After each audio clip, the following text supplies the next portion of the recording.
Moabot sa 27 ka mga balay sa Barangay Pulpugan sa lungsod sa Konsolasyon ang naugdaw human miulbo ang dakong sunog sa maong dapit. 43 ka pamilya ang apektado niini. Mga nabiktima ng hinaot nga kaabagan sila sa ilang pagbangon. Ang report ni Nico Sereno. Alas 12:18 kagahapon sa udto na dawat ang alarma sa sunog sa Sitio Palma, District 4, Barangay Pulpugan. Apektado ang gasikit-sikit nga mga panimay sa dapit. Sa kadako sa kayo dali kining nakakatap ug miugdaw ug moabot 27 ka mga balay. Mao kini ang panimay sa pamilyang Tradyo kung gikatahong nagsugod ang sunog kagahapon sa udto apan kahibudngan kini alang sa Tagbay kay wa may nabilin dinhi sa ilang panimay ni adtong higayuna. Nakuno mi nga nami ganang gisaksak gani nga wala na mo maibot. Wala man ko'y gisaksak diha nga wala maibot.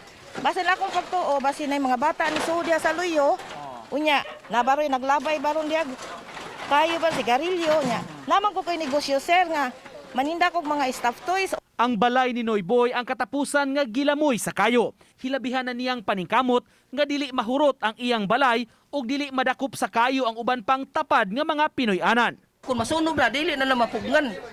Pag silaw, ato na na dito. Pag silaw na kanang balaya na saan, purot na natanan dito. Oh, kay tungod sa hangin nga murag nagbagyo. Balik sa uno dyan.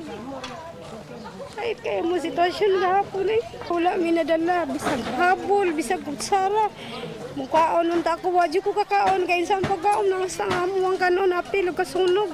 Nasayran nga ang yuta iya sa Cebu City government nga gipalit pipila ka dekada ang nakalabay aron himuong relocation site sa mga residente sa syudad. Miadto na kaganiha ang mga taga-Division for the Welfare of the Urban Poor o DIWUP aron masusi ang kahimtang sa mga apektado. Samtang ang kapitan sa barangay misugyot og reblocking aron mapadak-an ang dan sa interior nga bahin. Nakatala sila og 43 ka pamilyang apektado nga musumada sa 186 ka mga individual.